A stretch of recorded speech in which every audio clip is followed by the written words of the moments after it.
චරිතාංග රංගන ශිල්පියෙක් ශිල්පිනියක් වෙන්න ආසාවෙන් ඉන්න අයට වැදගත් පණිවිඩයක් අරන් ආවා.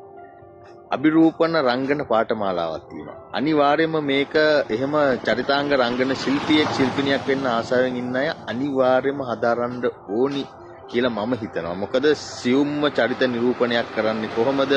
ශරීර භාෂාව කොහොමද යොදාගන්නේ? ඒ වගේම දෙබස් නැතුව අපි කොහොමද හැඟීම් උද්දීපනය කරන්නේ? මේ වගේ කොහොමද රිලැක්ස්ව ඇඩ් කරන්නේ? මේ හැමදේම හදාරන්න කියාපු දැන. ඒකට කියාපු ගුරුවරයෙක් තමයි ප්‍රදීප් රාමවික්‍රම කියන්නේ මගේ හිතවතා.